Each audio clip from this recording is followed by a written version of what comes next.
Alors quand on y pense un peu, la marche c'est quelque chose qui nous construit en fait. On est et on passe quasiment en moyenne 1 an à apprendre comment on va faire pour se mettre debout et marcher quoi. Donc c'est vraiment quelque chose qui est de l'ordre de l'évolution, de l'autonomie, de l'exploration, de l'apprentissage.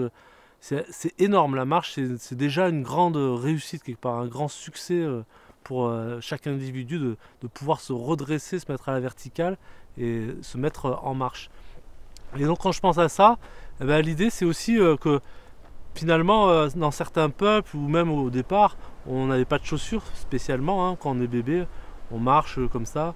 Et d'ailleurs les chaussures nous empêchent hein, quand on est bébé, c'est encore plus difficile déjà les pieds, on a une conscience de notre corps qu'on apprend à connecter avec la verticalité.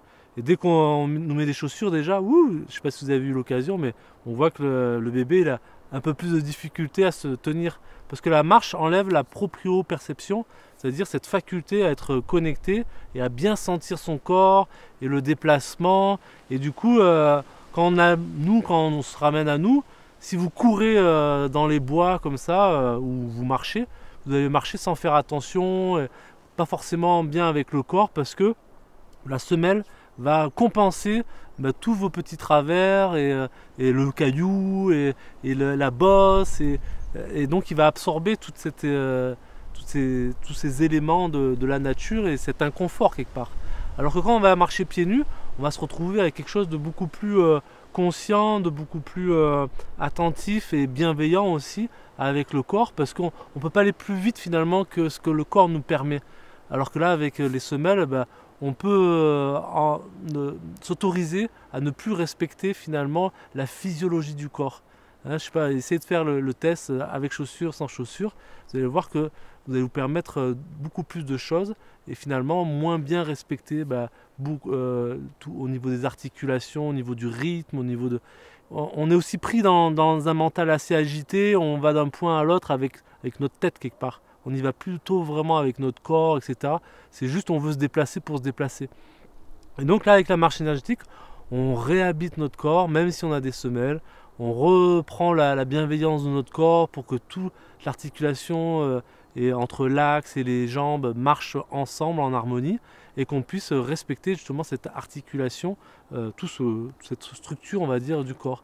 Et en même temps, on fait le plein d'énergie hein, en respirant d'une certaine manière pour nous recentrer, pour nous remettre vraiment dans le corps, dans l'énergie. Et en même temps, on peut se retrouver avec quelque chose qui est, on va dire, rythmé et dynamique. Alors pour la petite histoire, hein, la marche énergétique est largement inspirée aussi de la méthode de la marche afghane. Hein. Et la marche afghane, là, ce que j'ai bien aimé dans cette histoire, c'est que c'est Edward Stigler, je crois, comme ça on dit, dans les années 80, qui observait les caravaniers marchands itinérants qui passaient d'une montagne à une autre et qui pouvaient marcher des 60 km par jour, des dizaines de jours, sans être fatigués, toujours avec l'esprit, le visage rayonnant et sans fatigue. Vraiment bien quoi. Et débordant de vitalité, de présence. Et il demandait mais comment on fait. Ils parlaient ni la langue et puis c'était un peuple qui gardait un peu on va dire, leur secret avec eux. Et un jour il a eu le cadeau. Il était assis à une terrasse, ou je ne sais plus comment c'est l'histoire, à une terrasse on va dire, et c'est un hiver. C'est un hiver et donc il les voit passer devant lui, parce qu'il était intéressé, il voulait se rapprocher. Il les voit passer et il voit que, avec la vapeur qui sort du nez, il voit que c'est rythmé, que c'est coordonné avec les pas.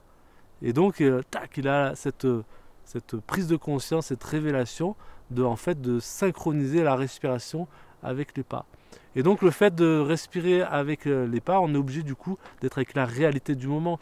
Je respire, c'est dans l'instant, je marche dans l'instant et je synchronise ma respiration avec mes pas, mon déplacement. Hein. Donc l'idée c'est vraiment ça, c'est de pouvoir récupérer cette bienveillance du corps en respectant les démarches, la démarche qui va jouer sur l'amorti de toute la colonne vertébrale, mais grâce aux articulations des chevilles, genoux, du bassin, hein, et en même temps de respirer alors, rythmiquement, hein, en calant son déplacement avec la respiration, et avec le Qigong qui va permettre justement centrer, de recentrer toute l'énergie au niveau du dantian, hein, pour que justement on puisse accumuler de l'énergie vitale, rééduquer son appareil respiratoire aussi avec le diaphragme et récupérer plus d'énergie que ce qu'on en utilise dans la marche, hein, et de recentrer, que ce soit sur le plan émotionnel aussi, de recentrer dans le ventre, le plan psychique, à l'agitation, de la recentrer dans le ventre et de nourrir notre énergie vitale, hein, la force tranquille quelque part. Donc voilà,